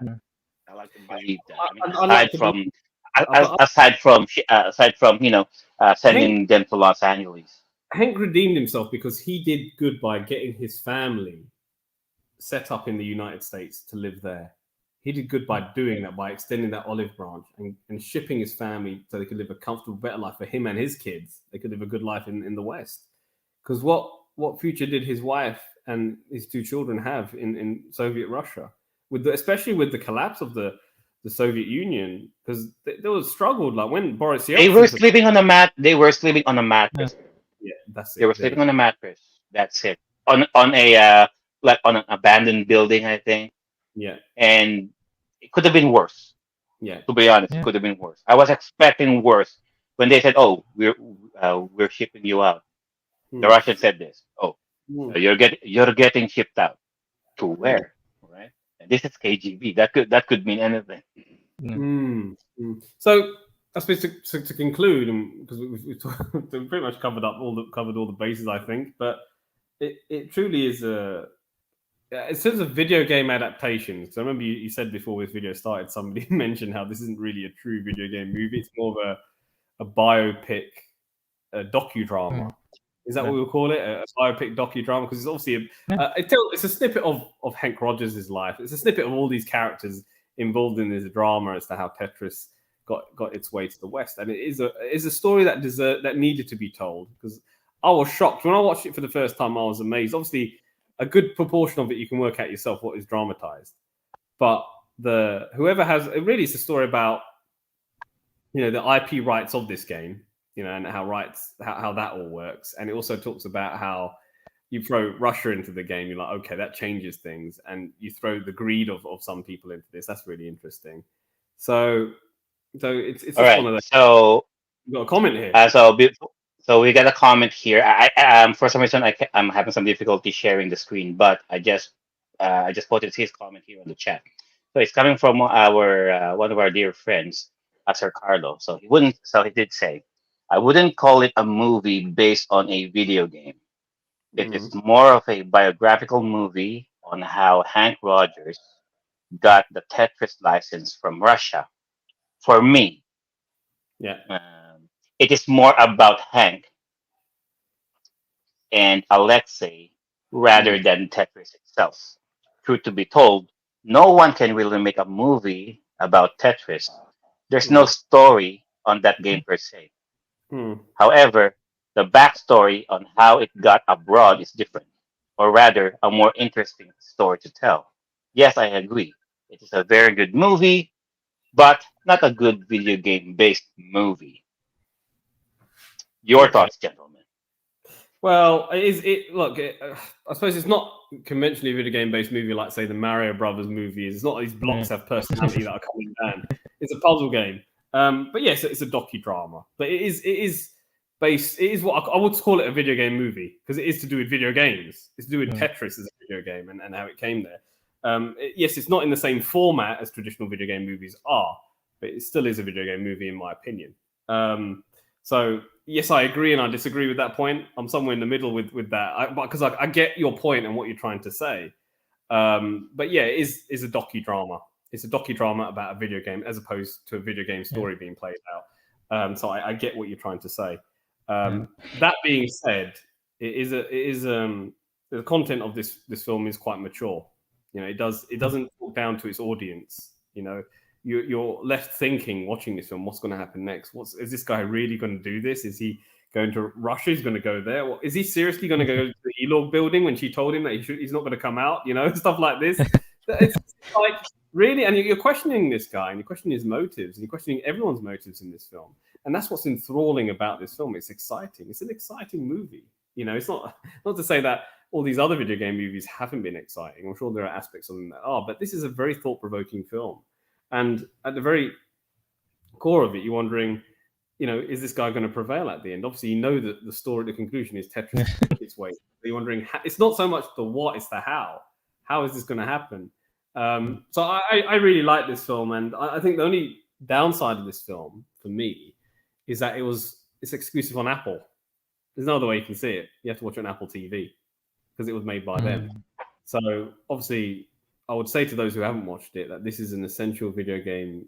Where it's a docudrama, but you should watch it. If you're like me, and I think so, Joe and JDM can vouch for me from knowing me that as long as they have, which is for me, it's not so much about playing the video game with me. It's like the history of the game. What went into this device? You know, how was it made? How does it work? It's the how. So if you're like me, an investigative individual who wants to know, you know, how did they make something like this? What went into this? Who was responsible for the chipset? Who did the software? Who did the GUI? Who did this? How did this happen? How did we get it? Why is our version like this? Why did that happen? Who was responsible for this? And you're always inquisitive. For the inquisitive person, for the curious person, this is a film you should see. But I also think that it's a film that you should see because it will enlighten you in regards to history and how things were and how things are today. And it definitely shaped the handheld video game landscape when this thing came out. You know, it definitely is a story about this thing as much as it is about the game that came with it. You know, and what they saw in terms of the potential and why it became such a success. So, you know, I really love this film. Now, I looked at the ratings for this just now on IMDb. And I'm going to compare it to another video game movie which came out this year, which we also reviewed on this channel, and that was the Super Mario Brothers movie, which you know, some people really loved. Some people thought, okay, it's okay. We didn't say it was a bad film. I think it's very over for what it is. But it currently, you know, the Mario Brothers movie, Super Mario Brothers movie, currently ranks at 7.1 out of 10 on IMDb, whereas Tetris ranks at 7.4. Okay. So, you know, there's something to be said about that. You know, when Tetris is actually rating higher than the Super Mario Brothers movie, which was, as we know, a phenomenal success. It grossed over $1 billion. You know, it did very well. But so what I'm trying to say is, if you like the Mario Brothers movie and you're happy with the quality of that, I can promise you that this is going to be a much more. If you're an adult, obviously it's not for kids. If you're an adult and you want something that's going to make you think and you love video games and how things are made, this is a film that I think you should see, definitely. You know, and I hope you. I mean, I know there's those of you who've seen it or whatever in the comments section. How about Sir JDM? What are your thoughts in regarding to Sir Carlos? Sir Carlos.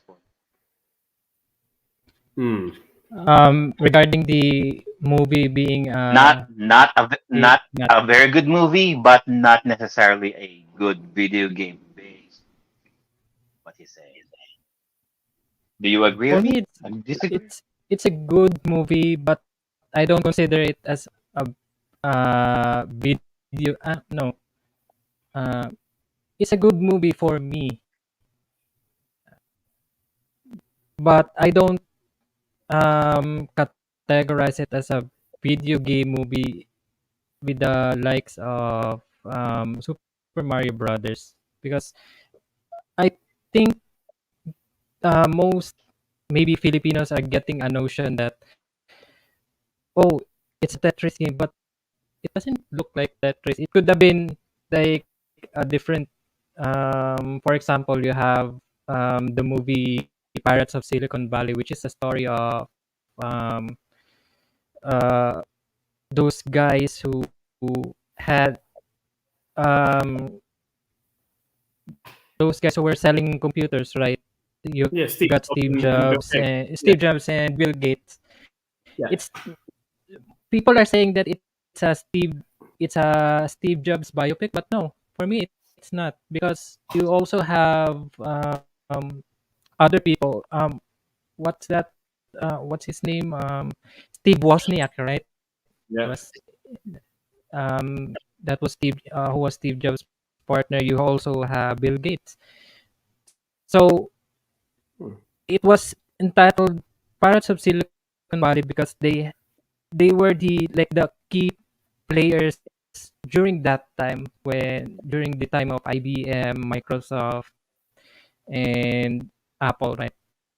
And the computer So boom. yeah, Yeah. the computer boom. Then so what I like in this movie is it's a biopic, but it's not in documentary style, because um it's a different genre, because the documentary style you only have the narrator um explaining the timeline, then you also have like interviews from the Yeah. characters, right?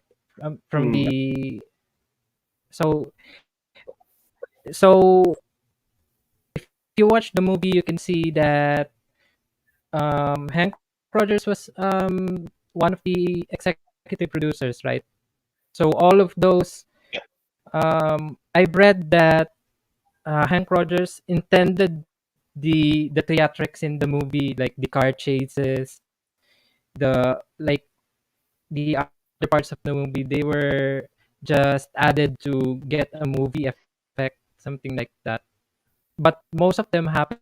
They just romanticized everything to make it uh like a movie experience, right?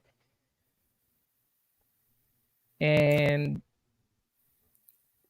yeah, that's it.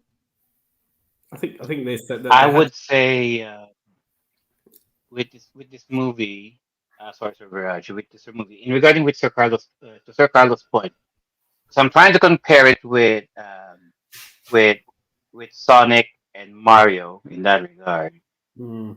because with the with the first Sonic movie, they didn't really went with the Sonic lore 100% either.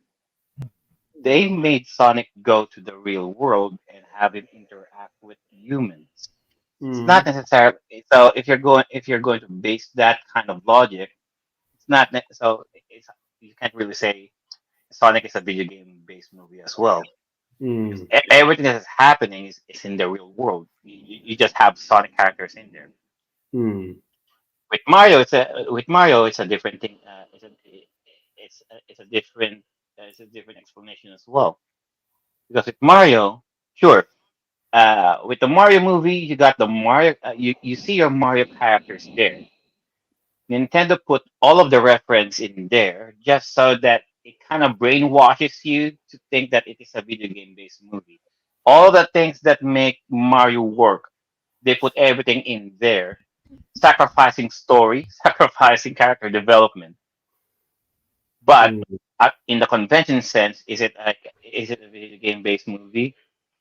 if if if the check boxes are there, Mm. that makes it a video game movie. Yes, all of the check boxes all tick. Yes, it's a video game based movie. Sure, but did it really did it enliven you to a story point telling kind of thing? No, not really. And we are trashing Super Mario movie again, right? So, but with Tetris, because the writers and the developers knew that they cannot really write anything around the blocks. They had to do it in a different way, explaining the story on the eyes of the players, the- uh, meaning in all of the characters and all of the keynote people who played a Mm. role, like you saying play, who played a role in making Tetris happen in the West. Mm. That's all, and that's the next best thing that they could have hoped for. So, if I'm going to rate this in terms of, because I like everything about this movie, in terms Mm. of story, in terms of casting, in terms of acting, their performances, Oof, superb. yeah. The pacing here, um, it didn't feel like 2 hours really. If No. I'm going to, if out of anything, it so I was explaining it to because I was explaining to myself how should I rate it? How should I classify it? It's more of a spy thriller movie kind of thing with Tetris on just on the foreground, right? Because there's kind of espionage in there. There's idle threats, some mild violence, kid-friendly violence, and good old-fashioned Russian communism, for flavor. So You know what I'm thinking? I would rate this a 9 out of 10 maybe, or a solid A plus. Okay. You 9 know out what of I'm 10. That's Yes, sir, big, JD. big thinking? score. Big score. What about you, JD? And what Yeah. do you rate this game as? He said 9 down there. We've got a very high score down here. What do you rate it as? Yeah, And what for me about it's a you? 9 if not a 10. Yeah, Well, you you know give it a what? 9 as well. You know what I think Hank Rogers is a like I guess he's a spy flick aficionado because he was the executive producer of the movie, and I think he's into Bond films like espionage films. That's why There's a he number of executive producers. decided to add yeah he decided to add those like car chases and those tension those breathtaking scenes in the movie, like the they're getting like pinned by the KGB, so it's looking like really like a spy fic. Well, you Yeah. got Yeah, Alexei. He's correct. also an executive producer of the film. You have Ron Howard. He was also an executive who do a lot of Oh executive. yeah, Ron Howard's in Yeah. there. I saw his name in there. Yeah. Yeah. Yeah, so there's so many executive producers in this film, but yeah, obviously they want to paint themselves as heroes, let them do what they want to do. But obviously it's all dramatized. But look, as a piece of art and as a film, like, forget if it was real or not. As a story, it's mind blowing. We know what isn't. It's obviously fake because we're all grown ups. We know what was obviously dramatized. But for me, where this film struggles for me is there is a lot going on, and you have to sort of keep up with things. So that can be a strain That's because true. Yeah, that's true. from another to the other. And as we've discussed it in this video, we've had to go back and hang on, we missed this bit. There's just so much that happens in this film. So I think There is so much because you need to be familiar with the business dealings and the vocabulary of things. Mm. yeah, that's correct. So but the 15 licensing contracts, the definition, what defines a yeah, console, and what defines a is this computer, film for what everyone though? defines an arcade, yada yada yada. Is this film really for everyone? Well, Mario Brothers is accessible for everyone because it's for kids as well, but it's such an easy story to follow. Yeah, because this film it's only accessible for those people who have a affinity for video games, really, and have an interest in history as well, and true That's true. story. It's not for everyone, and I can see some people probably watching this film finding it boring. So I think there's an aspect there, but that's not how I'm going to affect my rate. It doesn't affect my rating because that's down to the individual. I don't think that not all films are for everyone, and that's just the way I will say. It's not as accessible, but that doesn't mean that it should be worth less as a film compared to something like Mario Brothers. For me, I think this film is a solid. It's somewhere between 8 and 9 out of 10, probably 8.5 out of 10. Because where it does struggle to sort of, it always keeps you engaged, but there's just so much going on. It's hard to keep track of things, and that's just part and parcel of where I think that it sort of fails a little bit. I know you're like, if I hear I need a hero one more time, because it does use a lot of 80s tropes, and it is there, and it has been overused. And I think, well, they redeem. Oh, talking about redemption, the movie did redeem itself by playing the final countdown. Right, so you had that little club scene where they were playing that, and that was a lot of fun watching them two party together in that little rundown Russian club. Oh, you know what? It's a 9 out of 10. It's a 9. It's a 9 out of 10 for me because Alexei didn't sing. If Alexei sang, then it would have been a 10. if he got so drunk and then he started air guitaring to the final countdown, I would have given it a 10. Oh, Alexei, you lovable son of a bitch. But so I say 8.5 because I think it struggled a bit, and I did think there were some aspects of it that could have been stitched together. Some scenes could have been stitched together a little better to help the storytelling to move on a little bit. But otherwise, I think it's a very, very good film. It's probably a film that it is a very good film. As a collector of physical media, it is a film that I'll seriously consider buying on 4K Blu-ray. Is there one? I think there will be. If there is one. Yeah, there will be There one. will be a 4K Blu-ray. Not for you in Australia because no one cares about you, but for the rest of the world. No one cares about us. No. Because Disney, Disney are not doing 4K Blu-ray releases in your country. You know that, right? Disney are not. If I'm going to throw a question to you guys, if Tetris got a worldwide cinematic release, would you think it would do a fair box office? I mean, I'm not going to compare it with Sonic or Mario. Do you think it would gain something out of the box office? Considering most people will just say, Tetris, really? I don't think it would ever be able to compete with on the likes of Sonic and Mario.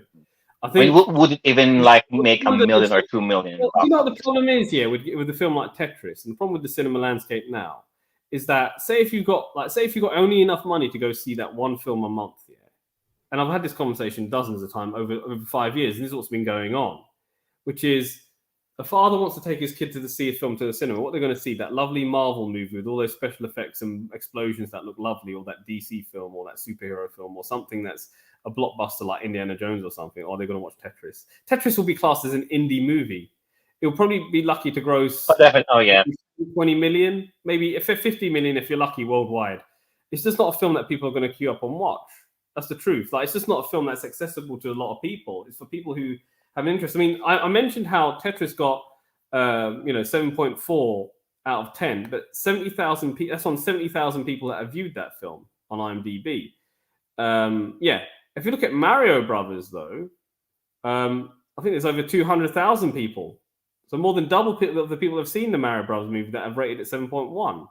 So, okay, maybe yes, it had a right to be in the cinemas, but it is no way near going to gross the same levels of Mario and Sonic. Maybe $100 million if we're lucky, global wide. Domestic. I'm trying to find the budget for this movie. Well, just to find if there would be any comparison, just in case. Yeah, because it's only an Apple TV. So they're not going. I can't find any disclosure on how much was the budget. How much budget was given to this movie, though. So I'm just trying to find it. I can't find anything. Yeah, well, you put it this way. It's like Super Mario is like your what they call this, the Barbie movie. Then you have Oppenheimer. This is your Oppenheimer. Tetris as your perfect analogy. Tetris will be your Oppenheimer. Couldn't agree more. So, you heard it. So you heard it here first. You heard it here only. According to Sir JDM, that's the review. That's the whole review. If Super Mario Brothers is Barbie, Tetris is Oppenheimer. Well, again, on Rotten Tomatoes, Tetris scored 82% positive reviews from the critics, so the critics liked it. Okay, but if you look at 82%, not too bad. Not too bad. Not too bad. if you look at the Super Mario Brothers movie, we've got 59% positive review, which comes under Rotten Tomatoes. So that means the 41% came from us. Who gave it a rotten review? The 41% came from us. So to conclude here, I think it's a film. We are the Rotten Tomatoes right here, guys. But I think all three of us, because there's obviously sadly there's only three of us on the panel today doing this, and I haven't got any other opinions, and I don't know what the people in the comment section have said. I can see. I would have loved to. I would love to have Sir Joel's point and Sir Dan's point in this. Because Sir Joel's the handheld guy. Sir Joel's the handheld guy, and Sir Dan is more of a storytelling kind of guy. Yeah, it'd be interesting to see what they would rate the film, because they haven't seen the film yet and they can't sort of view. But the three of us have a general consensus that this is a great film. We all three of us like it. Okay, it's not as divided as the Mario review was. So we're rating it to the 8 and 9 out of 10 arena. Well, it's a high praise kind of score. Yeah. It's a high rating, and ultimately, for those of you who have not seen this film that are still listening, watch it. What are you doing? So that's what I'd like to conclude. It's a great film, and I hope to see more. It's a must-watch, must-buy movie. Yeah. Yes. Watch it now. A timeless gamer rating, must-buy, must-watch. There we go. So actually, right after this show, you can actually go watch the movie. Yeah. Watch it. But Sir Viraj, Sir JDM, I don't have an Apple TV. How else can we watch the Tetris movie? You use your initiative. You know what to do. Yeah. Yarg. There are other ways, but yeah. Thanks for joining. You can always watch this movie, mateys. Go there on the high seas. Sail the dangerous seas. We are pirates, mate. All go to Kolkata. I think that pretty much. All sails go to Tortuga. Yeah. But yeah, I think that pretty much concludes our episode today on Tetris. I think that's it. 1 hour and 58 minutes, guys. The same length as the movie. Really. Right. We're just trying to stretch it out as much as possible. So that's the show, guys. Thank you all so much for staying in and listening to us babble about Tetris, about falling blocks of 4, really. So we're just going to do our shameless plugs, and if there's anything else to promote, so we'll start with Sir JDM. Where can they find you? Anything else to promote? Yes. Right now, I'm not doing anything. I'm inactive in streaming right now, but I'm doing some things. I'm doing the website for Timeless Gamers. I'm going to get back to it right now. I just had a few snags, but please do check out the website. We have it on the link in our page, so please do check it out. All right, so it's timelessgamers.com with an S. Yes. Timelessgamers, one word.com. There you go. Thank you for that, Sir JDM. And we know we cannot really rush you doing the website, but we are still very thankful and very appreciative. Rome was not built in a day. True. Are you doing it? Are you writing it on Pascal or C? No, just HTML. Because imagine working on a website using Pascal. It's going to be how many? You're playing Tetris. Code? You're playing Tetris instead. I think it's going to be long. It's going to be a longer code than the actual original Tetris game. All right, thank you for that, Sir JDM. And how about representing the Sega Mega Masters? Sir Viraj, who led the show. Where can they find you? Anything to promote?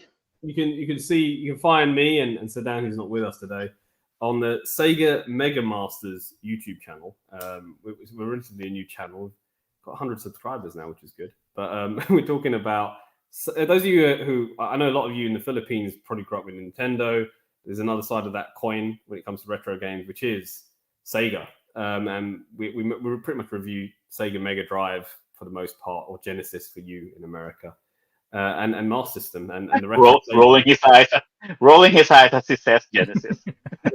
Genesis, Mega Drive. That's what it is. But there are obviously it's the whole Sega retro landscape, and that's what we talk about and review all the old software, and we interview guests from that era on our channel. So those of you who are interested in the Sega side of the story, join us, subscribe to our channel on YouTube, Sega Mega Masters, and obviously look at our stuff as well. We want you to look at our reviews on these old games. And also you can find me on the Sega Genesis group on Facebook, where I roam with Sedan.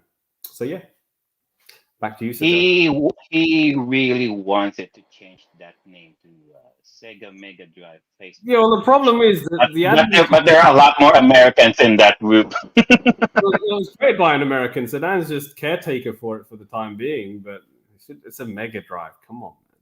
That's the name of the hardware. It's a Sega Mark V Mega Drive. If it's up to Sir Dan and Sir Viraj, they would have named that thing a long time ago. Mega Drive. Mega Drive. But it doesn't matter. It's a Genesis. It's a Mega Drive, whatever. I mean, whatever. Genesis, whatever. Mega Drive. Isn't that a band? All right. The Genesis brand. It's a band. All right. So yeah, guys. So just to promote this show, which is Timeless Gamers Show. So it's a Timeless Gamers Show right now, guys. So again, to explain the sudden name change, because because on our YouTube channel there is also another channel called Timeless Gamer, and we are for some reason we are sharing viewership and clicks with that other person. So just to have some exclusivity, we renamed our show as Timeless Gamers Show. And some of the guests that we have here keep saying Timeless Gamers anyway. So might as well. And truth to be told, the name Timeless Gamer came from Sir JDM's suggestion when we had this contest way before, when we were trying to rebrand the show. And so Sir JDM is right, so he's doing the website. And we have lots of plans on how to proceed once the website is up and running.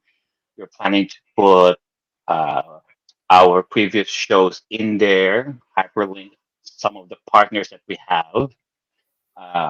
We're also going to include more past reviews and other reviews coming from other contributors that we can find. We're also going to link the Sega Mega Masters YouTube page on the website for being such good sports and being nice and kind for this on our side of the programming. So everyone gets a fair share. This is not communism. This is not Mother Russia. All right. So and just like the movie, we have the right to timeless game. We have the rights to timeless gamers. The intellectual property rights. We have the rights to timeless gamers. We got the video game rights, the arcade rights, the console rights, handheld rights. I'm not sure if we signed anything yet, but hopefully we will. Hopefully we will. And yep, thank you guys, and for all of you watching us live, and to all of you who are listening to the audio side of things. That's the show, and as always, our bodies and our games may grow out of date, but our gaming experiences forever remain. Hey, timeless. Bye, guys. Bye. Take care. See you, Sir Dan. See you, Sir Joel. See you, Sir Ray. See you, Miss I. See you next episode, guys.